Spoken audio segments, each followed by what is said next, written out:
Before we start, please don't forget to like and subscribe. The house was packed, music pulsing, drinks flowing, laughter bouncing off every surface, until it wasn't. It happened like a pin drop in a theater. One sharp comment, and the room stiffened. Vanessa, my wife of 6 years, dressed in a silk green blouse that shimmered under the kitchen lights, stood near the counter, surrounded by her friends. Wine glass in hand, one hip cocked, she looked right past me and said, "He tries to impress, but it just makes him look desperate." The laughter came fast, too fast. Half the people didn't even know what they were laughing at. The other half just smiled nervously, unsure if she meant it as a joke or a jab. I was 10 feet away, carrying out the last tray of grilled sliders I'd made from scratch. Her words didn't just hit, they echoed. I froze mid-step. My voice cut through the room. Calm, low, but sharp as a blade. If hospitality's weakness, maybe you should start paying rent. The room turned to stone. Vanessa blinked. "Excuse me." I stepped forward, set the tray down, and looked her in the eye. "You heard me. You want to mock me for trying? For actually giving a damn? Then maybe next time you can host. You know, buy food, clean, smile at guests without rolling your eyes." She scoffed. "Scott, you're being ridiculous." "No," I said. "You humiliated me in front of our friends." "Our friends?" she snorted. "Half these people are from my side. Don't act like you built this night alone." "All I'm saying," I snapped, "is that maybe next time you can keep the sarcasm to yourself instead of playing queen of the roast." From the corner, her best friend Allison spoke up quietly. "You went too far, V." Vanessa whipped around. "Allison, seriously?" But Allison just shook her head, sipping her drink. "It wasn't funny. It was mean." That hit her harder than anything I said. Her posture shifted, the smirk slipping for the first time all night. A guy near the stereo lowered the volume. Someone muttered something about calling an Uber. The crowd began to thin, like blood draining from a wound. Vanessa folded her arms. "So this is what you do now? Embarrass me in front of everyone?" I stared at her, jaw clenched. "You embarrassed yourself." I just stopped clapping. She laughed bitterly. "You can't handle one joke, Scott? Maybe that's the problem." "One joke," I repeated. "Try 6 years of jokes. Always at my expense." "You take shots," I shrug it off. "You make fun of my hobbies, my job, the way I talk to your friends, and I stay quiet. But not tonight." She leaned in, voice lower. "You really want to do this now?" I leaned in closer. "I think it's already happening." The room was practically empty now. Just Allison, a couple in the corner pretending not to listen, and the weight of everything we hadn't said for years. "I kill myself to make this home warm," I said, voice trembling slightly. "And you turn it cold with a single sentence. You didn't just take a shot at me, you mocked what I am." Vanessa blinked, her face unreadable. "If you're this sensitive, maybe parties aren't your thing." I stepped back, nodding slowly. "Maybe marriages aren't yours." She flinched. A real one. Like the words had finally found their mark. Allison looked between us. "I'm gonna help clean up." "No," I said quietly. "Let her enjoy the night. She thinks just showing up counts as hosting." Vanessa opened her mouth, but nothing came out. I turned and walked out to the patio, the cool San Diego breeze hitting my face like a slap of clarity. Behind me, the music was dead. The night was over. And maybe, so was the version of us I'd been trying to protect. The morning after felt like the end of a parade, glitter in the gutters, stale air, and silence that clung like a hangover. I came downstairs in bare feet and stepped on a crumpled Solo cup. It popped under me, hollow and cheap. The whole living room looked like a frat house after a storm. Half-eaten snacks, wine-streaked napkins, someone's shoe near the fireplace. The Bluetooth speakers still blinked blue, searching for a connection that didn't exist anymore. Vanessa was already on the couch, curled up in a throw blanket like she'd just finished a marathon. Her makeup from the night before had smudged slightly beneath her eyes, but she didn't look tired. Just unaffected. I stood there, taking it all in. "Morning," I said. She didn't look up. "Morning." I started gathering cups, moving methodically. Trash bag in one hand, slow movements. The smell of salsa gone bad wafted up from the coffee table. I said nothing for a while, just cleaned. Then, calm as I could manage, I asked, "Can you help with the kitchen?" That got her attention. Vanessa shifted, looked over the couch with a raised eyebrow. "Seriously?" "Yeah, seriously." She leaned her head back with a groan. "Scott, I hosted enough just by showing up. I stared at her. You showed up. I'm exhausted, she said flatly, like that was explanation enough. You didn't plan anything. You didn't shop. You didn't prep. You didn't even greet half the guests. I wore heels all night and smiled at strangers. That counts. I dropped the trash bag onto the hardwood. You humiliated me last night, Vanessa. You didn't host. You heckled. She stood now, crossing her arms. Oh my God, are we still on that? Yeah, I said, we are. I made a joke. People laughed. Get over it. They laughed because they were uncomfortable, because they didn't know how else to react. She narrowed her eyes. You're being dramatic. I let out a quiet breath, trying to keep my voice from rising. You mocked me in front of people I invited. You made me feel like a clown in my own home. She turned away, heading toward the stairs. You always make everything about feelings. Maybe that's the real problem. I didn't follow her. Didn't throw anything. Didn't yell. I just walked into the kitchen, turned on the faucet, and started scrubbing dishes. There's something strange about soap suds and silence. They give you too much time to think. To notice how cold the air feels after an argument. How a house, even when it's still standing, can start to feel hollow. I stared at the glass in my hand, remembered the first time we'd moved in. How she danced barefoot across the tile when we signed the lease. How she'd said, this place has good bones. But bones meant nothing if the heart was gone. Behind me, I heard her footsteps going upstairs. No apology. No offer to help. Not even a glance back. I finished the dishes slowly, one by one. And somewhere between the plates and the silence, I felt it settle in. Not anger. Not hurt. Disappointment. Because I wasn't looking at a marriage anymore. I was looking at a mirror, reflecting everything we'd refused to confront. Vanessa hadn't just pulled away. She'd stopped seeing me entirely. By the time the sun dipped behind the eucalyptus trees lining our block, I knew what I was going to do. I pulled up the delivery app and scrolled through the usual noise: sushi, pizza, overpriced wraps. Then I saw it. Mama Darlene's Southern Kitchen. A place I hadn't ordered from in almost 2 years. Aunt Darlene used to say, food tells the truth when people won't.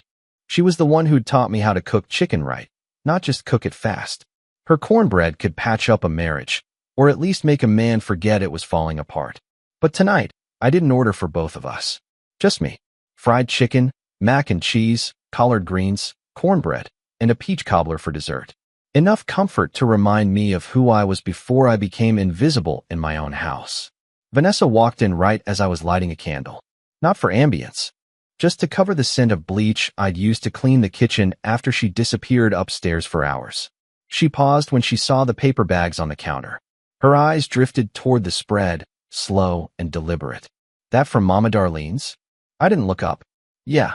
A beat of silence. Then, you didn't think to ask if I wanted anything? No. I said simply, unpacking the containers. Her tone sharpened. So we're doing separate meals now. I picked up a fork. I didn't realize we were still doing shared ones. Vanessa gave a short, joyless laugh. Didn't think you'd feed just one stomach. Thought that wasn't your style. I stabbed a piece of chicken and took a bite. Maybe my style's changing. She leaned against the counter, arms crossed. So this is a thing now? Punishment by peach cobbler? No. This is dinner. Her eyes flared slightly, but she caught herself. Controlled it. You know, she said, voice lighter now, almost mocking, this passive-aggressive streak you've got lately, it doesn't suit you. I kept chewing, eyes locked on the TV in the next room. You want to talk? She asked. Then talk. But don't sit there acting like you're some silent warrior. It's childish. Still, I didn't say anything. Because the truth was, I wasn't in the mood to perform anymore. Not the mature husband. Not the peacemaker. Not the doormat. I was tired. Tired of bending to keep the peace while she treated my presence like background noise. Tired of being the one to ask what's wrong when she knew exactly what was broken. Vanessa moved closer, probably expecting a rise out of me. You're sulking, Scott. I finally turned toward her. Not with anger. Just with a kind of tired honesty that didn't need to raise its voice. I'm eating. And ignoring me. I wiped my hands on a napkin, stood up, and met her eyes. No, Vanessa. I'm choosing not to play. She blinked. Play. The game. Where I apologize for things you said. Where I explain why I'm upset while you pretend not to know. Where I serve dinner and smile while you roll your eyes behind your wine glass. She didn't move. Didn't speak. So I sat back down and turned the volume up slightly on the TV. The room was quiet except for the sound of an old documentary playing. Something about lost ships and deep water. Felt appropriate. Vanessa stood there for another 30 seconds, then turned on her heel and left the room. I finished my meal, alone, in the same house we used to dream in. And for the first time, it didn't feel lonely. It felt like honesty. Sunday dinner at her brother's place was always a loud affair. Kids squealing, dishes clinking, someone yelling about football in the other room. I never looked forward to them, but I showed up. That's what I did. I showed up. Vanessa had her usual pre-dinner glow on, freshly blow-dried hair, soft pink lipstick, phone glued to her palm as we stepped into Michael's house. She barely said a word to me during the drive over, just scrolled and smirked like I wasn't even there. Michael and his wife, Jenna, greeted us at the door with the usual warmth. Jenna hugged me longer than she hugged Vanessa. That alone was new. Dinner was roast beef, garlic mash, cornbread, salad, straight comfort food. Everyone passed dishes and traded bits of conversation as we sat around the long oak table. I mostly listened, nodded, offered the occasional, "This is great, Jen," because it was. And then it happened. Vanessa had been quiet for most of the meal, scrolling between bites. But when her cousin Amber brought up the yoga retreat she'd just come back from, Vanessa leaned forward with a sly grin and said, "Scott's been taking midlife spa days. You know, eucalyptus towels, oat milk lattes, full-on zen. He's one facial away from a breakdown." The room fell quiet. Not dramatically, just awkward. Knives clinked gently against plates. No one laughed. Not even Amber, who usually laughed at anything. Michael cleared his throat. "Spa days, huh?" Vanessa chuckled again, looking around for someone to join in. "He's been really into self-care. Like, next level. It's cute." Still silence. I met her eyes across the table. My voice came out easy, even. "That's funny. I just figured it's easier to relax when the person across from you spends more time on Instagram than in actual conversations." A pause. Then the room exploded. Michael burst out laughing. Jenna let out a snort. Even Amber cracked a smile, shaking her head. The whole table was alive with it. Vanessa's smile froze. She tried to recover, smoothed her napkin, chuckled like she was in on the joke, but her eyes flicked sharply toward me, and her jaw clenched in that way I knew too well. Michael pointed a fork my way.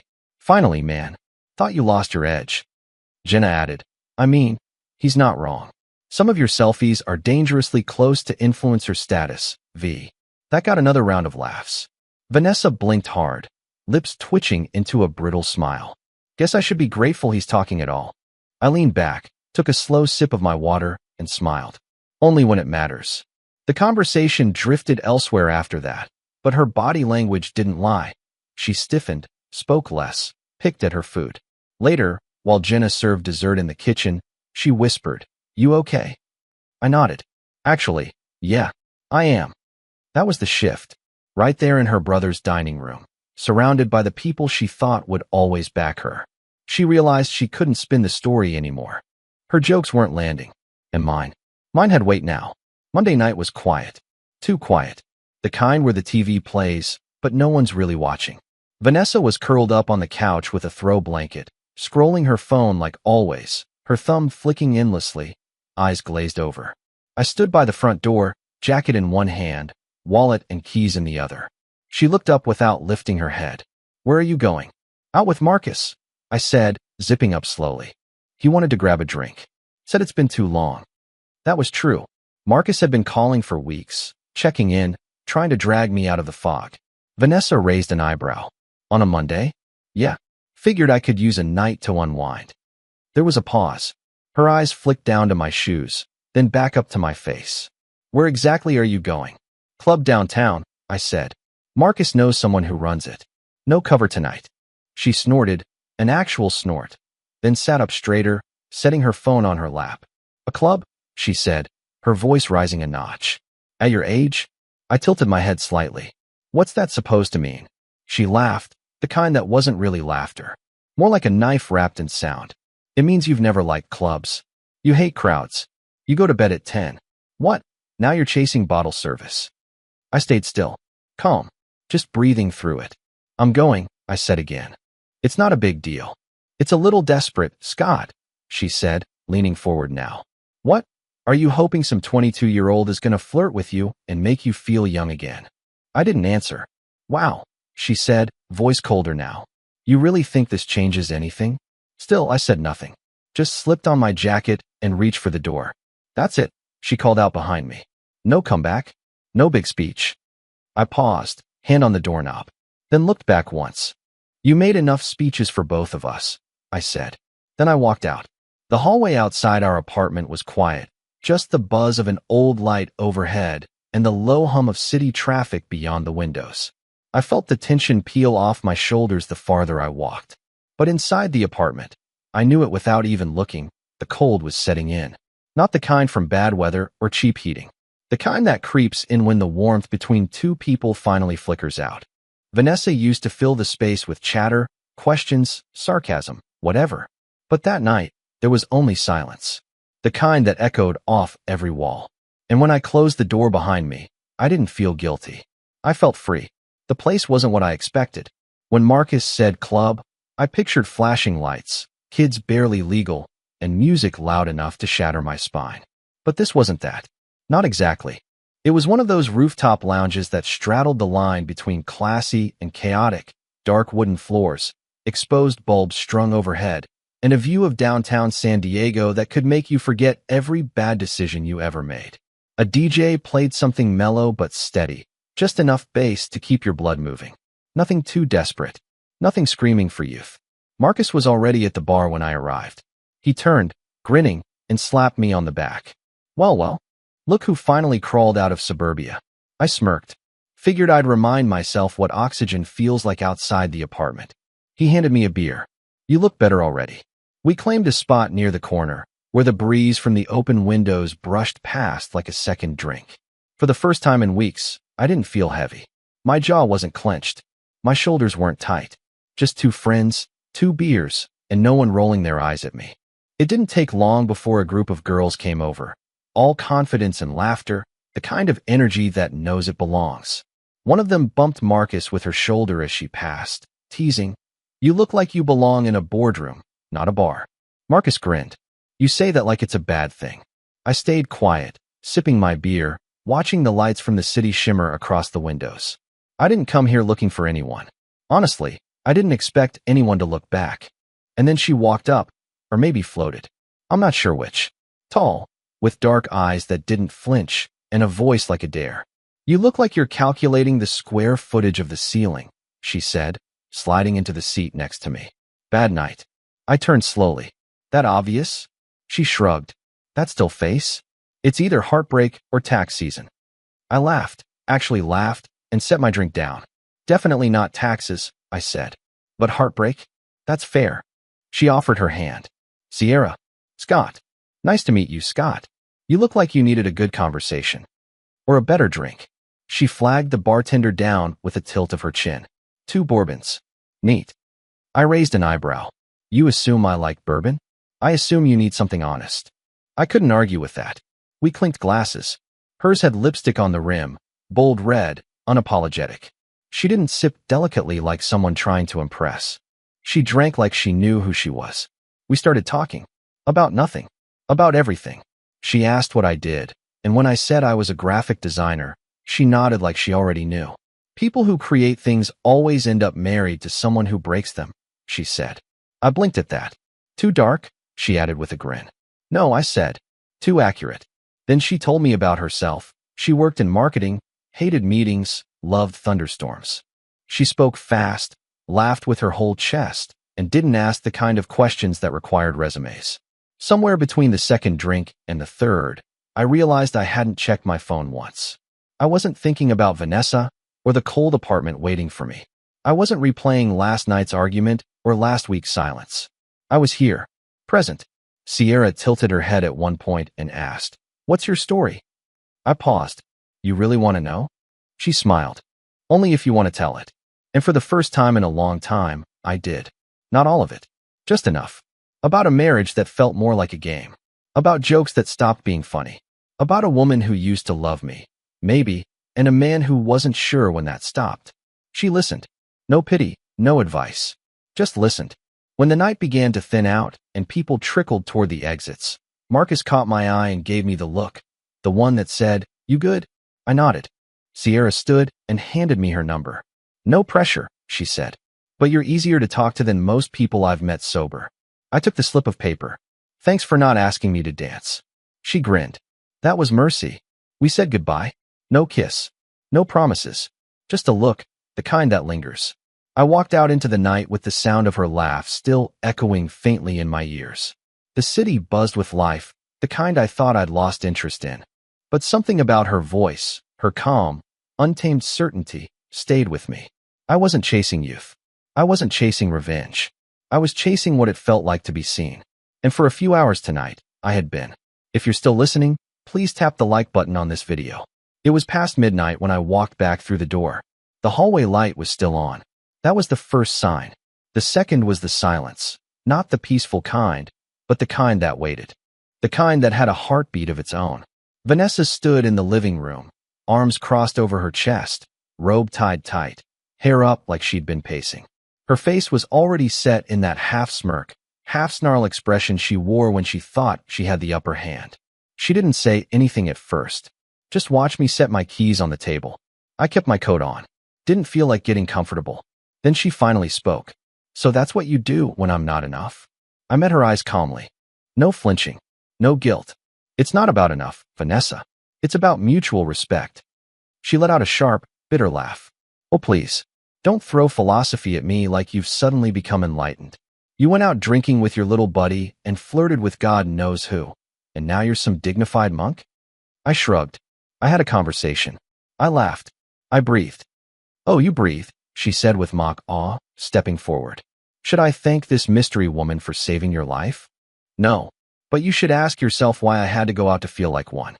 Her eyes narrowed. "You're so dramatic lately. So sensitive. One joke at dinner, and suddenly you're reinventing yourself as some tragic figure in a suit." "I didn't go looking for anyone," I said. "But I wasn't invisible out there. And no one made me feel small." She circled the couch slowly, never taking her eyes off me. "So now you want me to be jealous? Is that it? You want me to cry and beg because some girl smiled at you over bourbon?" I didn't answer. "You want honesty?" she went on. "Fine. I haven't respected you in a long time. You stopped being interesting the second you stopped challenging me." I blinked. "You mean the second I stopped putting up with your insults?" "No," she said, voice ice cold. "I mean the second you got boring." I let out a breath and nodded slowly. "There it is," I said, finally out loud. She tilted her head, lips curling. "And what? Now you're the victim. Gonna write poetry about it?" I took a step toward her. Not threatening, just final. "No, I'm going to remember this moment. The one where you finally admitted who you are." She didn't respond. Just stared, unbothered. Unrepentant. And that's when it really sank in. This wasn't just distance. This wasn't just two people growing apart. This was contempt. Rotten, deliberate contempt. She didn't care that she was cruel. She was proud of it.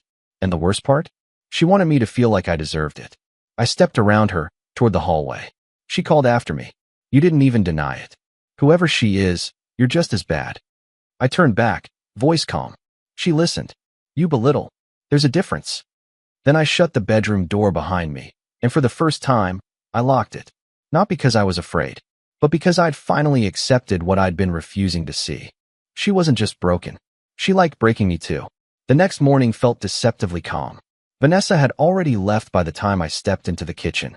Her mug still sat by the sink, half full and cold. A streak of lipstick on the rim. No note. No word. I moved on autopilot. Made coffee, skipped breakfast. I didn't feel like eating. Couldn't really.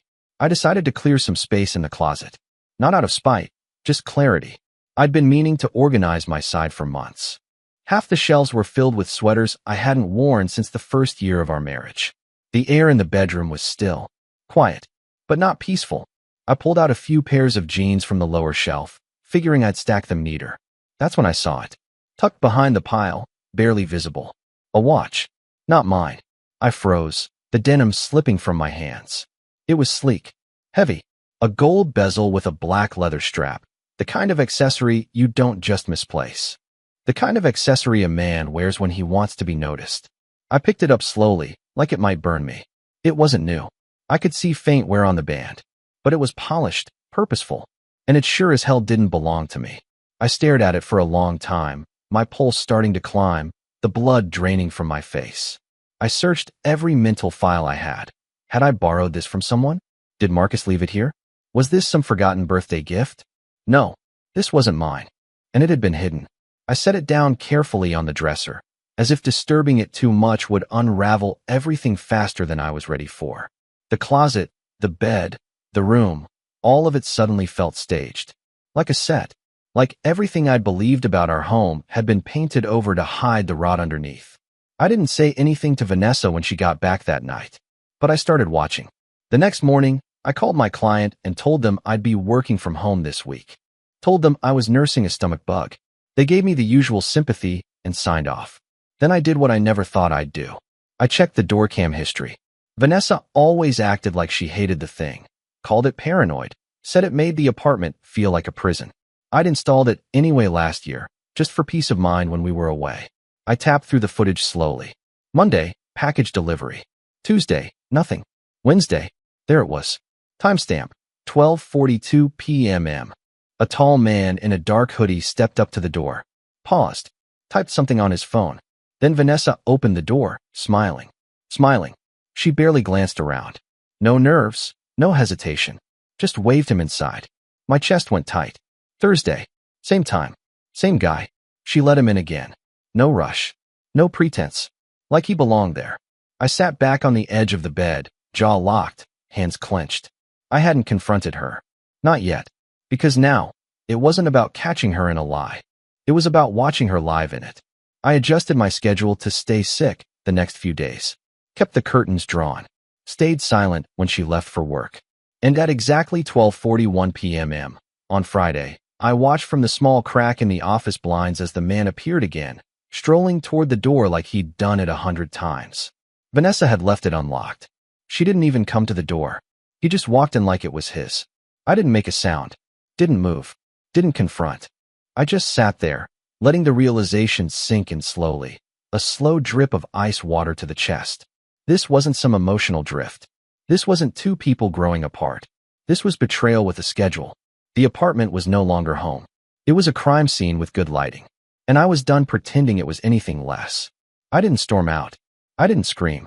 I didn't pack a bag or flip the table. That wasn't the kind of war I wanted. I wanted clarity. And I wanted control. So that night, I texted Sierra. Dinner still on the table? She replied within minutes. Only if there's bread on it too. We met at this bistro downtown. The kind with chalkboard menus and soft jazz humming through the walls. She wore a dark green dress this time, with gold earrings that caught the candlelight in just the right way. No performance, no masks, just presence. We talked. We laughed. We didn't rush. Midway through dinner, as she reached for her glass of wine, I took out my phone and snapped a photo. Just the table. 2 plates. Her hand in the corner, fingers touching the stem of her glass. No face. No caption. Just enough. I posted it to my story with the volume off and the audience wide open. I didn't check if she'd seen it. I didn't need to, because by the time I got home, the energy in the apartment had changed. The lights were on. Every single one. Like she needed brightness to defend herself. Vanessa stood in the middle of the living room, barefoot, pacing like a storm bottled in a robe. As soon as I shut the door behind me, her voice hit the air like a whip. Who is she? I didn't answer. Just hung up my jacket. Kicked off my shoes. Don't walk around like nothing happened, she snapped.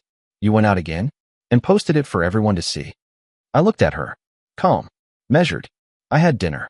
She laughed, but there was no humor in it. Just panic wrapped in defiance. With who, Scott? Don't act coy. You knew what you were doing. You wanted me to see it. I stepped closer, but not too close. Yeah, I did. So you're proud of this now? You're flaunting some rebound fling like it makes you strong? I tilted my head.